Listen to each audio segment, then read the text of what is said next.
रोज रोज नाश्त्याला शिरा उपीट पोहे खाऊन कंटाळा आलेला आहे, म्हणून आज मी नाश्त्यासाठी एक वेगळा पदार्थ बनवत आहे, तो म्हणजे पावभाजी। तर त्यासाठी लागणारं साहित्य आहे, इथे मी मेजरमेंटची वाटी घेतलेली आहे, 1 वाटी वाटाणा, या ठिकाणी 1 वाटी बटाटा, 2 टोमॅटो चिरून घेतलेत, 1 शिमला मिरची घेतलेली आहे, ओली कांदेपात घेतलेले आहेत, 2 कांदे चिरून घेतलेले आहेत, 1 वाटी फ्लावर घेतलेला आहे, 1 वाटी गाजर घेतलेला आहे आणि थोडंसं बीट घेतलेलं आहे। तर या ठिकाणी आपण या सगळ्या भाज्या कुकरमध्ये उकडून घेणार आहोत। या ठिकाणी मी कुकरमध्ये सगळ्या भाज्या घालत आहे। या भाज्या स्वच्छ धुवून घेतलेल्या आहेत। शिमला मिरची आणि ओली कांद्याची पात आपण उकडायला ठेवणार नाही आहे, ती तेलामध्ये भाजून घेणार आहे।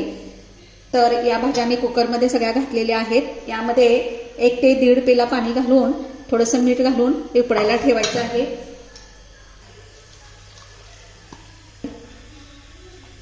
सर्व भाज्या कुकरमध्ये उकडायला ठेवलेल्या आहेत, त्याच्या 4 शिट्ट्या करून घ्यायच्या आहेत। तोपर्यंत आपण इकडे पावभाजीचा मसाला करायचा आहे। पावभाजीचा मसाला घरीच बनवणार आहे, त्यासाठी लागणारं साहित्य आहे, या ठिकाणी मी काश्मीरी लाल मिर्च 5 ते 6 घेतलेल्या आहेत। त्या या ठिकाणी मंद गॅसवर भाजून घ्यायच्या आहेत, करपवायच्या नाहीत। आपल्या या मिरच्या मंद गॅसवर भाजून झालेल्या आहेत, त्या बाजूला काढून घ्यायच्या आहेत। यातले बी जर नको असतील तुम्हाला तर ते काढून घ्यायचे आहेत। यामध्ये बाकीचा खडा मसाला घालायचा आहे। या चमच्यानी 2 चमचे या ठिकाणी आपल्याला धणे घालायचे आहेत। ज्या चमच्याने आपण धणे घेतलेले आहेत त्या चमच्याने 1 चमचा जिरे, 1 चमचा बडीशेप, 1 चमचा तीळ, हे सगळं यामध्ये भाजण्यासाठी घालायचं आहे। 2 मसाला वेलदोडे घालायचे आहेत, मसाला वेलदोडे नसतील तर साधे आपले नेहमीचे वेलदोडे घालायचे आहेत। त्यानंतर या ठिकाणी 1 जावित्री घालायचे आहे, थोडी लवंग घालायची आहे, तेजपत्ता घालायचा आहे, 5 ते 6 लवंग घालायचे आहेत आणि 5 ते 6 या ठिकाणी काळी मिरी घालायची आहे। हे मसाले सुद्धा मंद गॅसवर भाजून घ्यायचे आहेत। त्याने भाजून झालेले आहेत, ते एका ताटात काढून घेऊन थंड करून घ्यायचं आहे त्याला। जे आपण खडे मसाले भाजून घेतलेले आहेत त्यात 1 चमचा हळद घालायची आहे, 1 चमचा काश्मीरी लाल मिर्च तिखट घालायचं आहे, 1 किंवा जास्त तिखट होत नाही पण कलर चांगला येतो। त्याच्यामध्ये मीठ घालायचं आहे 1 चमचा, ज्याकडे आमचूर पावडर असेल तर तीही घातली तरी चालेल। इथे आपली मस्त अशी मसाल्याची पूड तयार झालेली आहे। गॅसवर एक कढई ठेवलेली आहे, त्यामध्ये 2 पळ्या तेल घातलेलं आहे।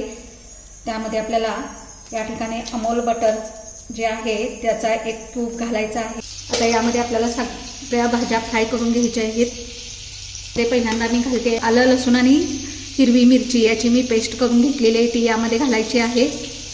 गॅस मंदच ठेवायचा आहे। त्यानंतर याच्यामध्ये कांदा घालायचा आहे। कांदे मी बारीक बारीक 2 चिरून घेतलेले होते, ते यामध्ये चांगले भाजून घ्यायचे आहेत। जर ओला कांदा असेल तर तो जास्त नाही वापरायचा, कारण तो मॅश होत नाही। तर येथे तुम्ही बघू शकता आपला कांदा सोनेरी रंगावर चांगला भाजून झालेला आहे। त्यामध्ये मी ओली कांद्याची पात घालत आहे, ती यामध्ये परतून घ्यायची आहे। त्यानंतर याच्यामध्ये जी शिमला मिरची आहे 1 बारीक कट करून घेतलेली आहे, ती चांगली भाजून घ्यायची आहे। तर याच्यामध्ये आपले बारीक चिरलेले 2 टोमॅटो आहे ते भाजून घ्यायचे आहेत। बघा, टोमॅटो घातल्यानंतर त्याच्यामध्ये थोडंसं मीठ घालायचं आहे। मीठ घातल्यामुळं टोमॅटो लवकर भाजला जातो। जास्त भाज्या शिजवल्या की त्याला रेस्टॉरंटची चव येत नाही। मिडियमवरच आपल्याला या भाज्या भाजून घ्यायच्या आहेत। याला थोडा वेळ झाकून ठेवायचा आहे। येथे आपला कुकर झालेला आहे। तर आपल्या या भाज्या सगळ्या या ठिकाणी उकडून झालेल्या आहेत। या ठिकाणी बघू शकता या भाज्या आपण या ठिकाणी मॅश करून घ्यायच्या आहेत मॅशरनी। यातलं पाणी आहे ते पाणी असंच ठेवायचं आहे। इथे आपला टोमॅटो एकदम छान भाजून झालेला आहे। यामध्ये बाकीचे मसाले घालायचे आहेत। जो पावभाजी मसाला करून घेतलेला आहे तो या ठिकाणी घालायचा आहे। मी या ठिकाणी घरचा मसाला असल्यामुळे 2 चमचे घालत आहे. घरच्या घरी बनवलेला मसाला हा खूप स्वादिष्ट आणि खूप छान असतो. मी घरीच बनवला तर छान होईल.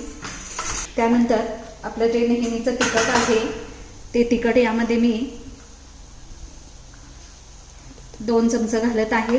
तुम्ही तुमच्या आवडीनुसार घालू शकता.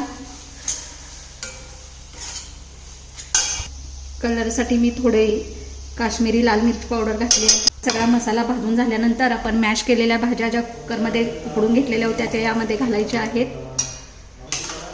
त्या भाज्या याच्यामध्ये घातलेल्या आहेत आणि याला एकसारखं हलवून घ्यायचं आहे. यामध्ये बटाटा किंवा वाटाणा जर बारीक झाला नसेल तर थोडंसं पुन्हा फोडणी घातल्यानंतर याला थोडं मॅशरने मॅश करून घ्यायचं आहे. मी ही पावभाजी 4 लोकांसाठी केली आहे, त्यामुळं हे जे प्रमाण आहे ते 4 लोकांच्यासाठी आहे. तुम्हाला जर जास्त कमी करायचं असेल तर भाज्याचं प्रमाण वाढवू शकता किंवा कमी करू शकता. तर या ठिकाणी तुम्ही बघू शकता मस्त अशी आपली पावभाजी तयार झालेली आहे. तुम्हाला की थोडंसं जर यामध्ये पाणी घालायचं असेल तर तुम्ही घालू शकता. यामध्ये मी बटर घातलेलं आहे आणि हे असंच या ठिकाणी 2 मिनिटं ठेवणार आहे. ते मस्त अशी आपली पावभाजी करून तयार आहे.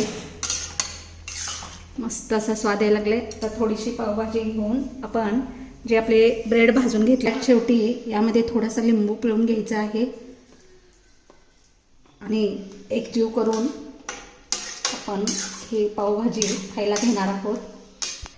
या ठिकाणी तुम्ही बघू शकता की मस्त अशी आपली पावभाजी तयार झालेली आहे. माझी रेसिपी तुम्हाला आवडली असेल तर लाईक सबस्क्राईब करा.